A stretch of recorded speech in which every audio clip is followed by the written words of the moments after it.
तर मुलांना मागच्या वेळेस आपण इंटरनेटची थोडक्यात ओळख करून घेतली. त्याच्यामध्ये इंटरनेट काय आहे, इंटरनेटची व्याख्या बघितली, इंटरनेटचा इतिहास बघितला. तर आज आपण बघूयात इंटरनेटची रचना. आता जगातील असंख्य नेटवर्क या जाळ्यामध्ये काही संगणकांमधून माहितीचा साठा केला जातो. ते अतिप्रगत आणि वेगवान असतात. या वेगवान संगणकांना सर्व्हर म्हणतात. हे सर्व्हर अत्यंत वेगाने माहितीचे स्थलांतर करू शकणाऱ्या केबल्सने जोडलेले असतात आणि दुसऱ्या बाजूने टेलिफोन लाईन्सच्या मदतीने अनेक व्यक्तिगत संगणक जोडलेले असतात.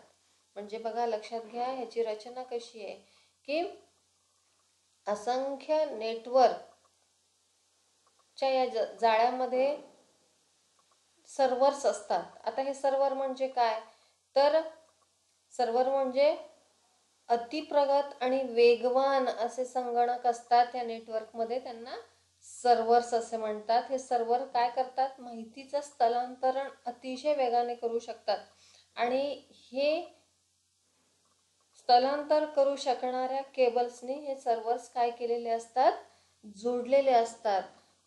आणि दुसऱ्या बाजूने टेलिफोन लाईन्सच्या मदतीने काय केलेले असतात, अनेक व्यक्तिगत संगणक जोडलेले असतात. मग अशा ह्या सर्व्हरला जे केबल जोडलेले असतात, जे माहितीचं स्थलांतरण करू शकतात अतिशय वेगाने, अशा केबल्सना काय म्हणतात, इंटरनेटचे बॅकबोन किंवा त्यालाच इन्फॉर्मेशन सुपर हायवे असेही म्हणतात किंवा मराठीतनं माहितीचा द्रुतगती महामार्ग असं देखील म्हणतात. सर्व देशातील नेटवर्क सर्व्हरच्या मदतीने बॅकबोनला जोडलेली असतात. म्हणजे लक्षात घ्या, बॅकबोन कशाला म्हणतात, तर सर्व्हरला जोडलेले जे काही अतिवेगवान प्रचंड अशी केबल्स असतात ज्याच्यावरून माहितीचं स्थलांतरण अतिशय वेगाने होऊ शकतं, अशा केबलला काय म्हणतात, बॅकबोन असं म्हणतात. त्यालाच इन्फॉर्मेशन सुपर हायवे असं म्हणतात किंवा माहितीचा महामार्ग असं देखील म्हणलं जातं. आता जे संगणक इंटरनेटने सर्व्हर्सना जोडलेले असतात त्यांना क्लायंट असे म्हणतात. एखाद्या कार्यालयातील अनेक संगणक लोकल एरिया नेटवर्क मार्फत जोडलेले असतात. लोकल नेटवर्क रूटर नावाचा संगणक वापरून इंटरनेटला जोडला जातो. इंटरनेट सेवा पुरवणाऱ्या संस्थांचे सर्व्हर सतत इंटरनेटला जोडलेले असतात आणि व्यक्तिगत संगणक या सर्व्हर्सना जोडून इंटरनेटला जोडले जातात.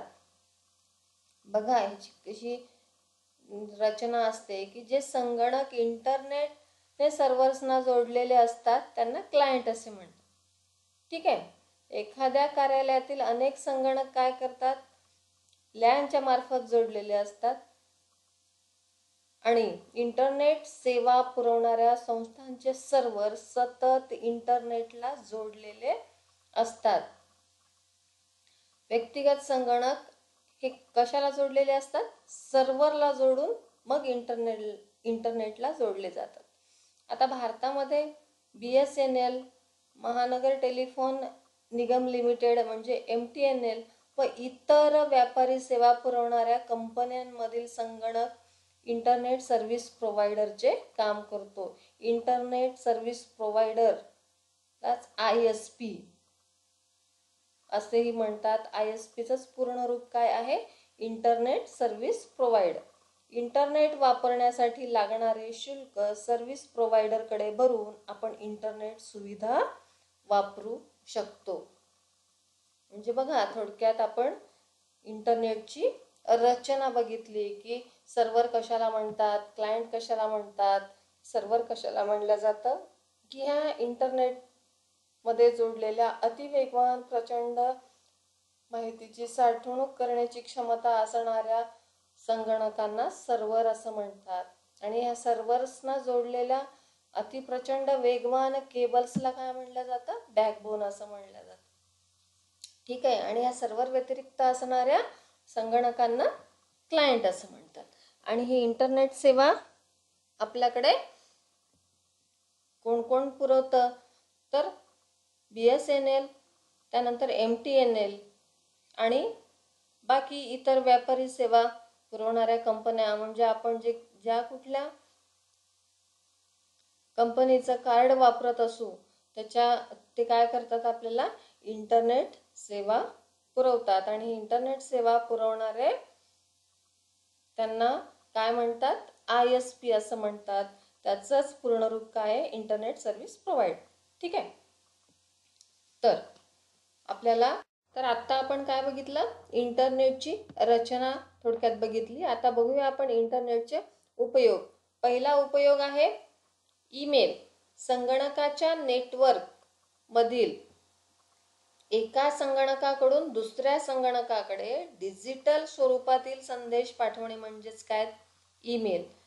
तर ह्या संदेशाला जोडून आपण दुसऱ्या इतर फाईल्स पण पाठवू शकतो. या फाईल्समध्ये आपण कुठलेही चित्र, त्यानंतर आवाज, ॲनिमेशन, ह्या सगळ्या गोष्टी पाठवू शकतो. म्हणजे बघा, ईमेल म्हणजे काय की एका संगणकाकडून दुसऱ्या संगणकाकडे पाठवलेला संदेश, पण तो कुठल्या स्वरूपात असेल, डिजिटल स्वरूपात असेल. आणि त्याच्यासोबत आपण काय करू शकतो, त्या संदेशासोबत आपण इतर फाईल सुद्धा पाठवू शकतो. मग ती फाईल आवाजाची असेल, त्यानंतर ॲनिमेशनची असेल, कुठल्या चित्राची पण असू शकते. दुसरा उपयोग काय आहे, गप्पा. इंटरनेटवरील चॅट आणि मेसेजिंग यासारख्या सुविधांमुळे आपण जगभरातील मित्रांच्या संपर्कात राहू शकतो.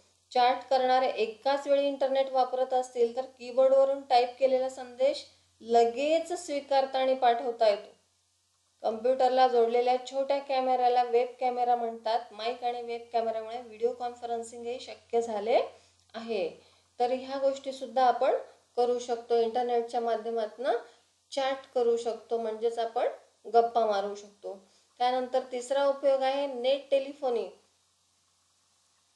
तर या नेट टेलिफोनीमध्ये VoIPचा वापर केलेला असतो. VoIP म्हणजे व्हॉइस ओव्हर इंटरनेट प्रोटोकॉल. या प्रोटोकॉलमुळे इंटरनेटवरून आवाज पाठवणे सहज शक्य झाले आणि त्यामुळे आपण जे काही प्रचलित आपली टेलिफोन सेवा आहे त्यापेक्षाही स्वस्त दरात अतिशय दूर अंतरावरील व्यक्तीशी काय करू शकतो, संभाषण करू शकतो. त्यानंतर पुढचा उपयोग आहे ई कॉमर्स. ई कॉमर्स म्हणजे इंटरनेटच्या माध्यमातून व्यापारात चालणाऱ्या काही उलाढाली करणे, त्यालाच काय म्हणतात, ई कॉमर्स म्हणतात. तर ई कॉमर्समुळे व्यापाराची व्याप्ती शहर, देश यांच्या पुरतीच मर्यादित न राहता जगभर झाली.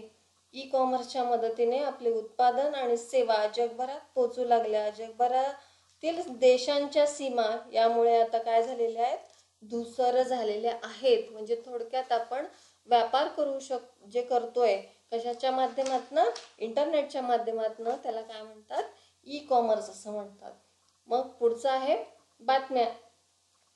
आता हा उपयोग तर सगळ्यांना माहिती आहे. रेडिओ, दूरदर्शन आणि इतर प्रसार माध्यमे त्यांच्या वेबसाईटवर बातम्या, हवामान अंदाज, मनोरंजन, क्रीडावृत्त प्रसारित करू लागले आहेत. या वेबसाईटवर वर्तमानपत्राच्या पूर्वीच्या आवृत्त्या ही उपलब्ध असतात. म्हणजे यासाठी सुद्धा आपण या इंटरनेटचा वापर करू शकतो. त्यानंतर आहे मनोरंजन. तर मनोरंजन तर आपल्याला सगळ्यांना माहिती आहे की इंटरनेटवर मनोरंजनाचा एवढा मोठा खजिनाच उपलब्ध आहे असं म्हणायला काही हरकत नाही. गेम्स असतील, संगीत असेल, चित्रपट असेल, फोटो असतील, ह्या सगळ्या गोष्टी तिथे उपलब्ध असतात. ही सर्व सामग्री सर्व्हरवर ठेवलेली असते. ती आपल्याला आपल्या कम्प्युटरवर डाउनलोड करून वापरता येते. यातील काही सेवा मोफत किंवा सशुल्क सुद्धा असतात. त्याच्या पुढचा आहे इंटरनेट बँकिंग. या सुविधेचा वापर करून बँकेचे व्यवहार आपण बँकेत न जाता कुठूनही करू शकतो. पुढचा आहे ऑनलाईन रेल्वे किंवा विमान आरक्षण. तर इंटरनेटमुळे विमान, रेल्वे व इतर सहली आयोजित करण्यात ट्रॅव्हल्स यांची मदत मिळते व आरक्षण करता येते. म्हणजेच काय, आपण काय करू शकतो, ऑनलाईन रेल्वे किंवा विमानाचं आरक्षण करू शकतो. प्लेसमेंट सर्व्हिसेस, इंटरनेटमुळे जगभरात उपलब्ध असलेल्या नोकरीच्या अनेक संधींची माहिती आपल्याला मिळू शकते. आणि शेवटचं आहे सोशल नेटवर्किंग, सामाजिक संपर्क वाढवण्यासाठी तसेच इतर गोष्टींची माहिती मिळवण्यासाठी इंटरनेटचा उपयोग होऊ शकतो. तर ह्या सगळ्या